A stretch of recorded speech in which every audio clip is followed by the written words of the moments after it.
우리가 TV를 보다 보면요, 아주 가끔 TV에서 브레이킹 뉴스, 그러니까 긴급 속보로 경찰차들이 범죄자가 탄 차를 뒤쫓아가는 장면이 나옵니다.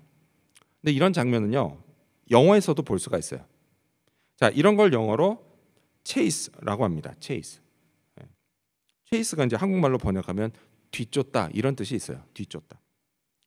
자, 그런데 여러분, 한편 이 체이스가 들어간 영어 표현 중에 이런 게 있습니다. cut to the chase. 자, 이걸 한국말로 번역하면요, 바로 본론으로 들어간다가 됩니다. 그래서 장황하게 서론을 늘어놓지 않고 하고 싶은 말을 바로 하겠다 이런 뜻이에요. 자, 그런데 여러분, 제가 마가복음을 읽을 때마다 이 마가복음을 읽기 시작하면 딱 이런 생각이 듭니다. 바로 본론에 들어간다 이런 생각이 들어요. 자, 신약 성경에는요 모두 4개의 복음서가 있습니다. 그래서 그 중에서 마지막 요한복음을 제외하고요, 처음 세 복음서인 마태복음, 마가복음, 누가복음은 이게 공통의 관점에서 쓰여졌다라고 해서 공관복음서라고 합니다. 이 세 복음서가 비슷한 점이 많아요. 그래서 뭐 사건의 진행 순서도 비슷하고 또 예수님이 하시는 말씀도 비슷한데요, 어떤 건 진짜 토시 하나 안 틀리고 똑같습니다. 자, 그런데요, 유독 마가복음이 마태, 누가복음과 다른 점이 있습니다. 그건 바로 서론이 짧다라는 거예요. 서론이 짧다. 근데 여러분, 짧은 정도가 아니라요, 아예 없다고 해도 과언이 아닐 정도입니다. 그래서 뭐 예수님의 탄생 이야기도 없고요, 족보도 없습니다. 또 그나마 나오는 장면인 이 요한이 백성들에게 침례를 주는 장면, 그 장면도 그렇고요, 또 예수님이 광야에서 40일간 금식하시는 장면도 그렇고요, 다른 두 복음서에 비하면 무척 짧습니다. 그냥 딱 그런 일이 있었다, 그 정도로만 말을 합니다. 그러고는 바로 1장에서부터 예수님이 사역하시는 이야기로 들어갑니다. 왜 그럴까요? 왜 그럴까요? 왜 마가는 본론으로 그냥 바로 들어가 버리는 걸까요? 이유는 이렇습니다. 애초 마가복음은요, 네로 황제에게 아주 혹독한 박해를 받고 있던 로마 교인들을 위해 쓰여졌습니다. 근데 그들은요, 언제 죽을지 모를 매우 위급한 상황에 놓여 있었어요. 그러다 보니까 이게 긴 서론을 읽을 마음의 여유가 없었다라는 겁니다. 당장 예수님 이야기로 들어가서 위로를 받고 힘을 얻어야 했습니다. 그래서 바로 본론으로 들어간 겁니다. 자, 마가는요, 이 복음서 전반에 걸쳐서 예수님이 이 땅에 고난받는 종으로 오셨다라는 걸 보여줍니다. 이를 통해서 우리도 예수님을 바라보며 고난을 견디자고 위로합니다. 또 예수님이 죽음을 이기고 승리하셨으니 우리도 마침내 승리하게 될 거다라고 위로합니다. 그러니 끝까지 믿음을 잃지 말자고 권면합니다. 자, 이 마가복음은요, 오늘 21세기 우리에게도 똑같은 위로와 권면을 합니다. 크리스찬으로 살면서 겪는 많은 고난들을 예수님을 바라보면서 잘 견디라고 위로합니다. 또 우리도 마침내 승리하게 될 거라고 위로합니다. 그러니 끝까지 예수님을 잘 믿어라 이렇게 권면합니다. 자, 앞으로 2달간요 마가복음을 묵상하고 설교를 들으면서 우리도 큰 위로와 힘을 얻게 되기를 바랍니다. 자, 오늘은 첫 번째 설교로요, 마가가 전한 예수님에 관해 알아보고자 합니다. 짧은 서론이지만 마가는 먼저 예수님에 관한 사실을 확실히 선언하고 그 다음에 본론으로 들어갑니다. 자, 그렇다면 예수님은 과연 어떤 분일까요? 또한 예수님은 공생애를 시작하시면서 무슨 일을 하셨을까요? 이를 살펴보면서 오늘 우리가 얻어야 할 진리와 교훈들을 알아보고자 합니다. 자, 먼저 첫 번째로 예수님은 하나님의 아들 그리스도십니다. 첫 번째로 예수님은 하나님의 아들 그리스도십니다. 마가복음은요, 예수님에 관한 선언을 이렇게 시작합니다. 우리 여러분 성경 보시면서 같이 읽어볼까요? 마가복음 1장 1절입니다. 1장 1절 시작. 하나님의 아들 예수 그리스도의 복음의 시작이라. 아멘. 자, 이 한 절에요, 중요한 단어가 다 모여 있습니다. 뭐가 있죠? 하나님의 아들, 예수, 그리스도, 복음의 시작. 다 중요한 단어들이에요. 자, 우리가 이걸 하나씩 살펴볼 텐데요. 근데 이 중에서 복음의 시작, 이거는 좀 더 뒤에 가서 살펴보겠습니다. 자, 그럼 먼저 하나님의 아들과 예수와 그리스도를 살펴보겠습니다. 먼저 예수입니다. 여러분, 저를 보세요. 예수가 뭘까요? 예수가 뭘까요? 여러분, 이건요, 이름입니다. 이름. 제 이름이 박성훈이죠. 박성훈인 것처럼 우리가 구주로 믿는 그분의 이름이 예수입니다. 영어로 지저스죠. 그리고 히브리어, 즉 구약 성경에 나오는 이름으로는 이게 여호수아입니다. 여호수아. 그 뜻이 뭐예요? 여호와는 구원이시다. 예수님 당시에요, 이스라엘에 예수라는 이름이 참 흔했습니다. 뭐 요즘으로 따지면은 성훈이라는 이름이 진짜 흔하거든요. 이런 것처럼 되게 흔한 이름이었어요, 예수는. 그래서요, 너무 많은 예수들이 있다 보니까 우리 예수님을 따로 구별하기 위해서 이 이름 앞에 출신 지역을 붙여서 나사렛 예수 이렇게 부르는 겁니다. 근데 재밌는 게 있어요. 재밌는 게 뭐냐면 이제 기독교가 주요한 종교로 딱 자리를 잡고 난 후에요, 유대인들이 예수님이 너무 싫어서 더 이상 아들 이름을 예수라고 짓지 않았다고 합니다. 그리고 동시에 기독교인들도 예수님을 자기 주님으로 존중해서 예수라는 이름을 감히 아들에게 붙여주지 않았다고 합니다. 근데 우리도 그러잖아요, 그렇죠? 우리 아이들 이름 보면은 주자나 예자 들어간 이름은 있어도 예수는 없습니다. 그래서 없다는 거예요, 예수가 요즘은. 아무튼 자, 다음은 뭐냐? 하나님의 아들입니다. 여러분, 이거는요, 하나님의 아들, 이거는 예수님의 존재의 본질이 뭔지를 말하는 겁니다. 예수님은요, 세상을 창조하시고 만물을 다스리시는 하나님의 아들입니다. 근데 이거는 곧 예수님이 하나님이시다라는 뜻이에요. 자, 예를 들어 설명하면 이렇습니다. 고양이의 아들은 고양이입니다. 또 사람의 아들은 사람입니다. 이런 식으로요, 하나님의 아들은 하나님인 겁니다. 여러분, 헷갈리지 마세요. 사람이라고 하는 단어가 이름이 아닌 것처럼요, 하나님도 이름이 아닙니다. 이건 존재 본질을 말하는 거예요. 이해가 되시죠? 자, 이렇게 예수님도 하나님이시기 때문에 예수님은요, 당연히 신성을 지니고 계십니다. 자, 그런 분이 이 땅에 인간으로 태어나시고 우리와 마찬가지로 인성도 지니셨습니다. 따라서요, 예수님 안에는 신성과 인성이 완벽한 조화를 이루면서 함께 있습니다. 자, 어쨌든 자, 여기서 마가복음이 강조하는 건요, 예수님이 하나님이시다라는 겁니다. 인간의 모습으로 이 땅에 사셨지만 그분은 단순한 인간이 아니라는 겁니다. 하나님의 아들로 신성을 지니신 분이다라는 거예요. 자, 따라서요, 여러분, 예수님이 하시는 말씀과 행동에는 모두 신적인 권위가 있습니다. 이게 어디서 나타나죠? 이게요, 예수님이 행하신 기적들을 통해서 나타나는 겁니다. 예수님은요, 아무도 고치지 못하는 병, 그런 병든 사람들을 많이 고쳐주셨습니다. 심지어 죽은 사람을 살리시기도 하셨습니다.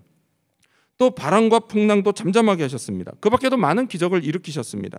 자, 이런 기적들은요, 인간이 할 수 있는 게 아니에요. 오직 하나님만 하실 수 있는 겁니다. 즉 뭐예요? 예수님이 하나님의 아들, 하나님이시다라는 것을 증명하는 겁니다. 자, 그리고 다음은 그리스도예요. 그리스도는요, 직분을 뜻합니다. 저의 직분이 뭐죠, 여러분? 목사입니다. 목사. 자, 그래서 사람들이 저를 뭐라고 부르죠? 박성훈 목사라고 불러요.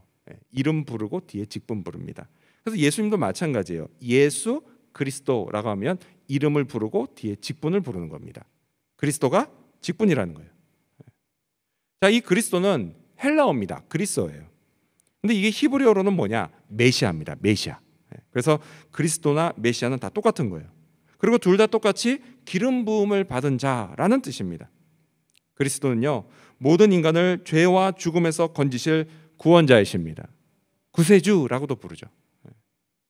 하나님은요, 아주 오래전부터 선지자들을 통해서 장차 그리스도를 보내시겠다라고 말씀하셨습니다. 그리고 유대인들은 메시아, 그리스도가 오기만을 손꼽아 기다렸습니다. 그러다가 때가 되어 오신 겁니다. 마가복음은요, 예수님이 바로 그 그리스도다라고 선포하는 것으로 시작됩니다. 자, 오늘 본문에는요, 예수님이 그리스도이시고 또 하나님의 아들이시라는 것을 하나님이 직접 인증하시는 장면이 나옵니다. 예수님이요, 요단강에서 침례를 받으십니다. 침례를 받고 올라오실 때 이런 일이 있었습니다. 우리 스크린 보시면서 같이 읽어볼까요? 마가복음 1장 10절과 11절입니다. 시작.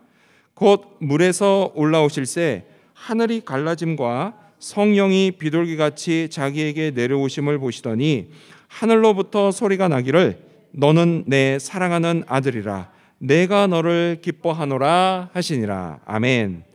하늘에서 성령이 내려오시고 아버지 하나님이 직접 선포하십니다. 너는 내 사랑하는 아들이라 내가 너를 기뻐하노라. 여러분 놀라질 않으시나요? 여러분 이건요 사실 깜짝 놀랄 매우 중요한 장면입니다. 왠지 아세요? 여러분 우리가 성경을 열심히 읽어봐도요 성경 전체를 통틀어서 삼위일체 하나님, 그러니까 성부 하나님, 성자 하나님, 성령 하나님이요 동시에 한 자리에 등장하는 장면이 거의 없습니다. 그만큼 뭐예요? 지금 이 순간이 매우 중요하고 의미 있는 순간이다라는 거예요. 이를 통해서 예수님은 하나님의 아들이시요 또한 그리스도다라고 세상에 선포되십니다. 그렇습니다, 여러분. 우리가 믿는 예수님이 이런 분이십니다. 하나님의 아들, 하나님이십니다. 따라서 여러분 예수님을 의지하며 사시기 바랍니다. 그리고 그분의 말씀을 붙잡고 사시기를 바랍니다. 삶이 힘들고 어려울 때 예수님께 나와서 말씀에 귀를 기울이십시오. 그분의 말씀은 세상을 창조하고 다스리시는 하나님의 권능의 말씀입니다. 힘든 공부와 세상살이로 지쳐 있을 때 내게 힘을 주시는 말씀, 위로의 말씀입니다. 그리고 또한 불가능해 보이기만 하는 내 앞에 나를 가로막고 있는 어떤 일이 있을 때 내게 길을 열어주시는 능력의 말씀입니다. 이 말씀의 능력을 덧입고 사시기를 바랍니다. 자, 그리고 또한 예수님은요 자기 목숨을 내어주고 저와 여러분을 죄와 죽음에서 건지신 우리의 구원자 그리스도이십니다. 따라서요 나의 그리스도 예수님을 확신하며 사시기 바랍니다. 그러면 여러분은요 자신의 진정한 가치를 알게 될 겁니다. 여러분 세상은요 우리를 넘어뜨리려고 끊임없이 우리 귀에다 대고 속삭입니다. 네가 뭐라고, 너 같은 게 뭘 할 수 있어, 관둬, 포기해, 이렇게 속삭입니다. 근데 여러분 이걸 계속 듣고 있다 보면 어떻게 돼요? 나도 모르게 내가 정말 가치 없는 인간이라고 착각하기 시작합니다. 하지만 여러분 우리는요 전혀 그렇지 않습니다. 여러분 우리는요 예수님이 자기 목숨과 맞바꾼 진짜 가치 있는 존재들입니다. 저도 그렇고요 여러분도 그렇습니다. 한 사람 한 사람, 우리 학생들도 그렇고요 우리 청년들도 그렇고 여러분 장년들도 그렇습니다. 예수님이 우리의 그리스도이시기에 여러분 우리는 언제나 가치 있는 자들입니다. 이 사실을 믿고 확신하시기 바랍니다. 이러한 확신으로 우리의 주님이시오 또한 하나님의 아들 그리스도이신 예수님을 찬양하는 저와 여러분이 되시기를 축원합니다. 예수님 무슨 일을 하셨을까요? 두 번째로 예수님은 복음을 전파하셨습니다. 두 번째로 예수님은 복음을 전파하셨습니다.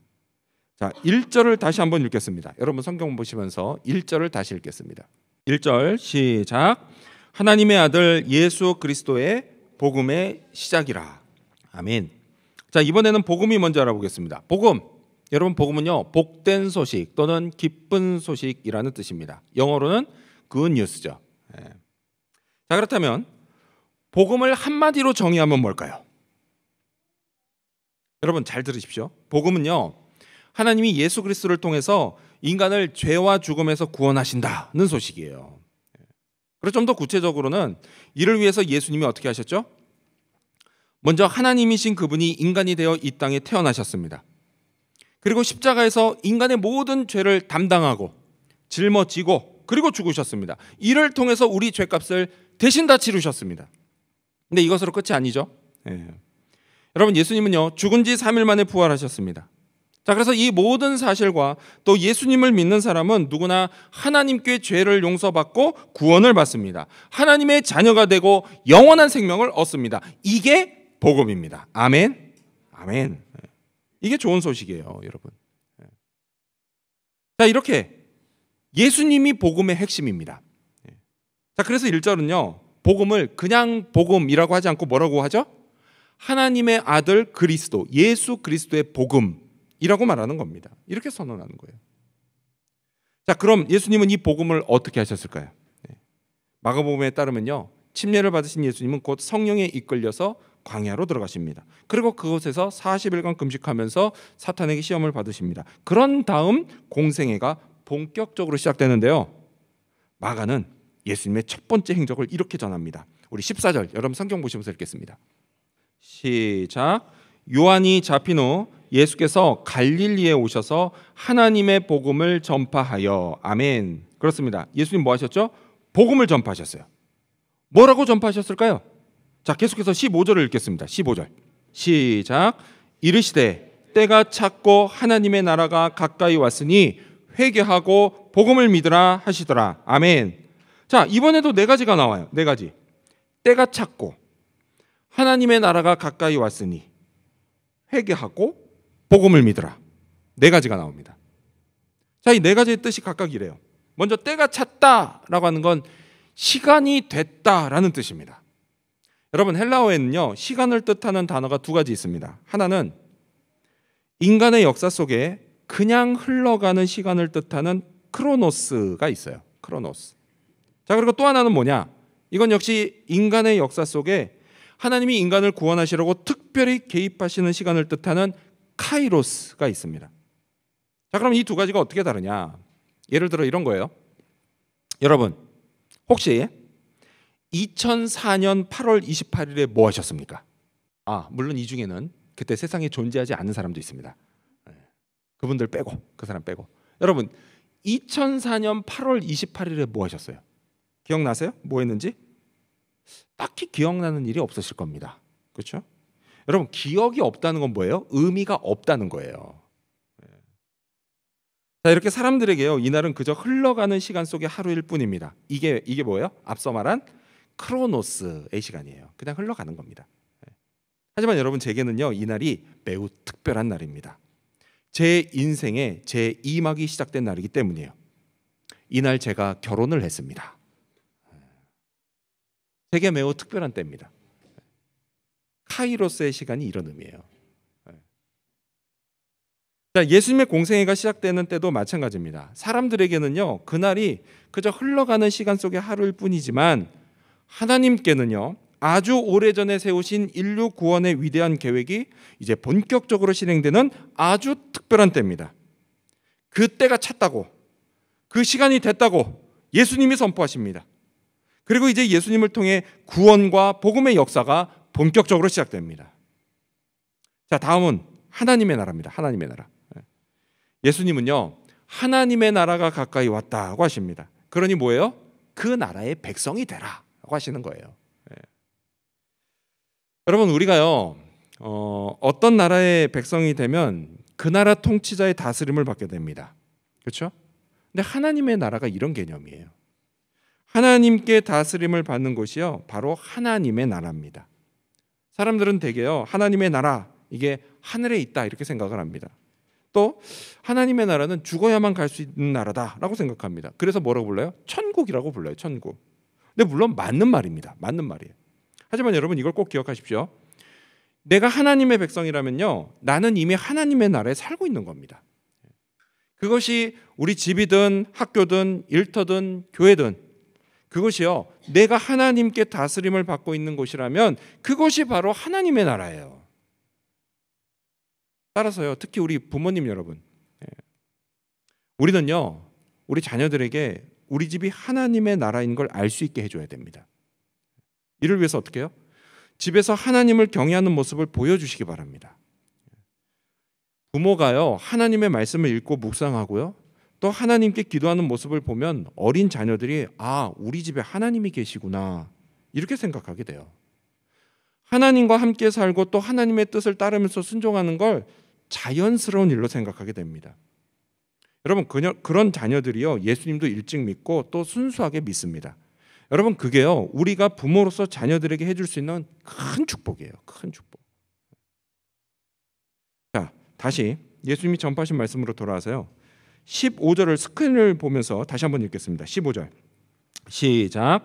이르시되 때가 찼고 하나님의 나라가 가까이 왔으니 회개하고 복음을 믿으라 하시더라. 아멘.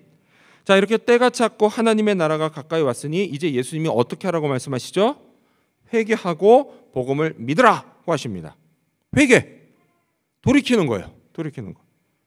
지금까지는 사탄이 유혹하는 대로 갔다면, 그래서 죄를 짓고 영원한 죽음을 향해 갔다면, 이제는 방향을 180도 완전히 돌려서 하나님이 인도하시는 대로 가고 은혜와 축복을 누리며 영원한 생명을 향해서 가는 겁니다. 또 여러분, 회개는요, 마음만 돌이키는 게 아니에요. 말과 행동도 돌이키는 겁니다. 내 안에 있는 죄성을 따라서 내 마음대로 말하고 행동했다라고 한다면 이제는 내 안에 성령을 따라서 하나님이 기뻐하시는 대로 말하고 행동하는 겁니다. 그게 진정한 회개입니다. 자, 그리고 끝으로 예수님은요, 복음을 믿으라고 말씀하세요. 복음을 믿으라. 여러분, 이거는요, 복음의 핵심인 예수님을 믿는 겁니다. 여러분, 믿는다고 하는 건요, 신뢰하고 의지한다는 거예요. 전적으로 맡긴다라는 겁니다. 그렇습니다, 여러분. 여러분, 우리는요, 복음에 예수님께 우리 자신을 전적으로 맡겨야 합니다. 그러면 우리가 변화됩니다. 여러분, 복음에는요, 변화시키는 능력이 있어요. 죽은 영혼을 다시 살리는 능력, 또 하나님이 기뻐하시는 삶, 축복을 받는 삶을 살게 하는 능력, 여러분, 그런 능력이 복음 안에 있습니다. 여러분, 이 능력을 경험하면서 살아야 됩니다.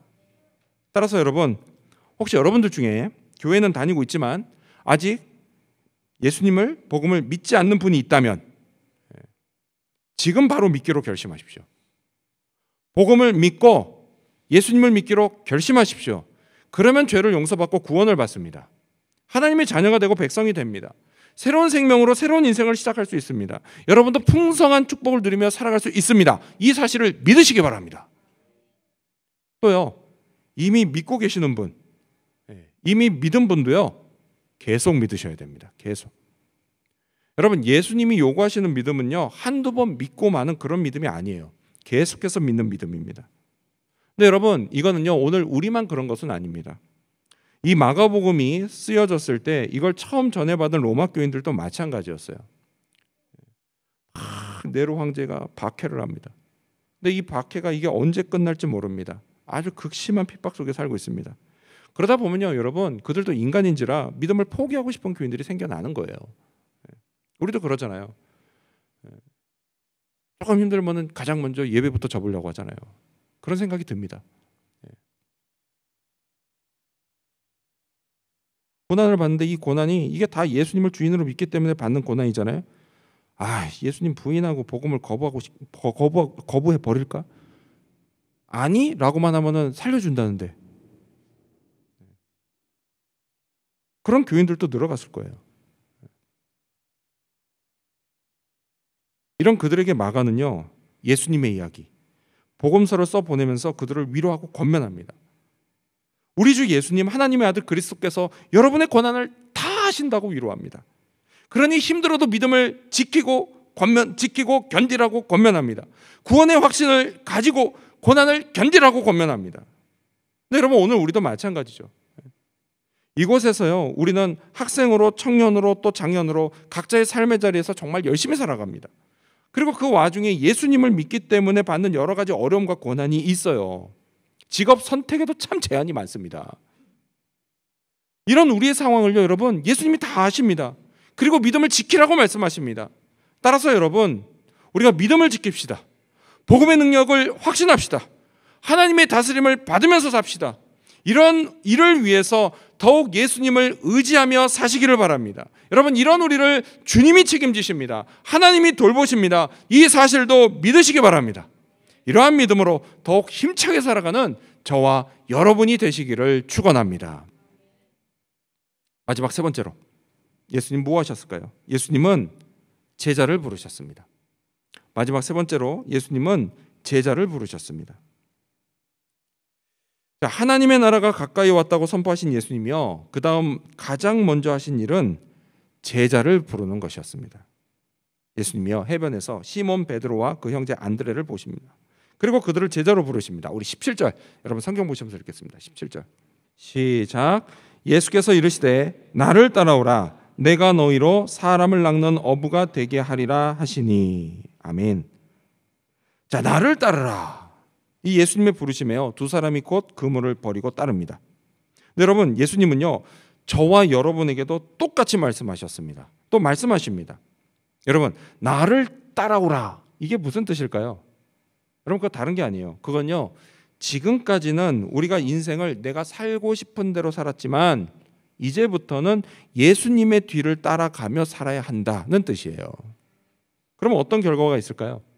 예수님이 약속하십니다. 내가 너희를 사람을 낚는 어부가 되게 하겠다고 약속하십니다. 사람을 낚는 어부. 요즘은요, 보이스피싱이 너무 심해서 이 사람을 낚는다는 말이 뉘앙스가 썩 좋지는 않습니다. 근데 여러분 흥미로운 게 있습니다. 뭐냐? 우리가 구약 성경을 보면요, 이 사람을 낚는다는 얘기가 한 3번 정도 나오거든요. 구약 성경 안에. 근데 이 3번 다 부정적인 뉘앙스로 쓰였어요. 예레미야서, 에스겔서, 그리고 아모스서에 나오는데 거기를 보면 사람을 낚는다라는 말이요, 어떤 죽음이나 심판과 관련된 부정적인 뜻으로 나옵니다. 괜히 뭐 예수님이 그런 뜻으로 말씀하신 건 아니죠. 부정적인 뉘앙스로 말씀하신 거 아닙니다. 반대로 뭐예요? 예수님이 매우 긍정적인 뉘앙스로 말씀하신 거예요. 예수님이요, 제자들에게 무엇으로 사람을 낫게 하시겠습니까? 바로 복음이에요. 복음을 전해서 누군가 그걸 믿고 구원을 받게 하려고 하시는 겁니다. 근데 여러분, 이거는요, 원래 예수님이 이 땅에 오신 목적이에요. 이게 예수님의 비전입니다. 그래서 예수님이 어떻게 하신 거예요? 내 비전에 동참하라고 제자들을 부르신 거예요. 자, 똑같은 이유로 예수님은요, 오늘 저와 여러분도 제자로 부르셨고 또 부르십니다. 여러분, 내가 전한 복음을 듣고요, 누군가 구원을 받으면 그게 얼마나 가치 있는 일입니까? 또 이게 얼마나 기쁜 일이에요. 내가 받은 구원의 기쁨을요, 다른 사람도 그 사람도 받게 해주는 거예요. 근데 그 사람이 내 가족일 수도 있고요, 애인일 수도 있습니다. 또 친구일 수도 있고요, 그리고 동료일 수도 있어요. 그들이 복음을 듣고 믿어서 구원을 받으면 여러분, 성경은요, 그때 천국에 잔치가 열린다고 말씀합니다. 왜죠? 천하보다 귀한 한 영혼이 하나님께 돌아왔기 때문이에요. 여러분, 잔치에서 하나님이 기뻐하시고요, 우리 주 예수님이 막 춤을 추실 겁니다. 그 장면을 한번 상상해 보세요. 이게 정말 놀랍지가 않습니까? 자, 이런 놀라운 일을 위해서 예수님이요, 저와 여러분을 부르셨습니다. 제자로 부르십니다. 여러분, 이 부르심에 응답해야 합니다. 그러면 주님이 우리를 사람 낚는 어부로 만드십니다. 이 사실을 믿으시기 바랍니다. 자, 믿으시는 분만 옆 사람하고 인사하겠습니다. 자, 이렇게 인사할까요? 우리 응답하고 사람 낚는 어부가 됩시다. 우리 응답하고 사람 낚는 어부가 됩시다. 아멘. 여러분, 우리가 사람 낚는 어부가 되는 거예요. 그랬더니 이제 어떤 분이 덜컥 겁을 먹죠. 겁을 먹습니다. 왜죠? 그럼 내가 선교사나 목사가 돼야 되나? 여러분, 부르심에 응답한다고 해서요, 그래서 사람 낚는 어부가 된다고 해서 우리가 다 뭐 선교사가 되고 목사가 되는 그런 거 아닙니다. 그리고 또 여러분, 선교사와 목사 같은 좀 특별해 보이는 사람만 사람을 낚는 어부가 되는 것도 아니에요. 여러분, 주님은요, 이런 사람들만 제자로 부르시는 게 아닙니다. 아주 평범해 보이는 사람도 제자로 부르십니다. 마가는요, 예수님이 시몬과 안드레를 제자로 부르실 때 상황을 이렇게 전합니다. 16절인데요. 갈릴리 해변으로 지나가시다가 시몬과 그 형제 안드레가 바다에 금을 던지는 것을 보시니 그들은 어부라. 이렇게 기록합니다. 자, 이 두 사람은 바다에 그물을 던지고 있었습니다. 그리고 마가는 그 이유를 뭐라고 하냐? 그들이 어부라서 그랬다라고 전합니다. 자, 이렇게 이들은요, 원래 자기들이 하는 일을 하고 있던 중이었습니다. 딱히 특별한 게 없었어요. 어부라고 하는 직업도 그렇고요, 그들이 하고 있던 일도 그랬습니다. 특별한 게 없었습니다. 단지 그들은요, 자기들의 삶의 자리에서 열심히 살고 있었을 뿐이에요. 그런 그들을 주님이 제자로 부르신 겁니다. 그리고 그들을 통해서 예수님의 복음이 확장되게 하셨고 수많은 사람이 구원을 받게 하셨습니다. 이렇게 주님은요, 평범했던 베드로와 안드레를 하나님 나라의 특별한 사람이 되게 하셨습니다. 그리고 오늘 우리도 마찬가지입니다. 여러분, 세상의 관점에서 볼 때는요, 우리는 딱히 특별할 게 없습니다. 지극히 평범한 학생들이고요, 청년들이고요, 장년들입니다. 하지만 여러분, 우리가 제자로 부르시는 주님의 부르심에 순종하면, 그래서 평생 예수님만 따르면서 살면 그런 우리를 주님이 하나님 나라의 특별한 사람으로 만드십니다. 하나님의 소중한 사람이 되게 하시고 천국의 영광을 누리는 사람이 되게 하십니다. 여러분, 저는요, 저와 여러분 우리 모두가 하나님 나라의 특별한 사람들이 되기를 바랍니다. 이 땅에서는 무명해도 천국에서는 유명한 자들이 되기를 바랍니다. 이를 위해서 여러분, 주님의 부르심에 응답하십시오. 오직 예수님만 따르십시오. 복음의 모든 걸 거십시오. 복음의 핵심인 우리 예수님은 하나님의 아들이십니다. 우리의 구원자 그리스도이십니다. 우리를 영원히 인도하고 돌보시는 우리의 주인이십니다. 이 사실을 늘 확신하시기 바랍니다. 이러한 확신을 가지고 살아가면서 하나님의 은혜와 축복, 사랑과 영광을 경험하게 되는 저와 여러분, 그리고 우리 지구촌 교회 모든 성도님들이 되시기를 주님의 이름으로 축원합니다. 기도하겠습니다.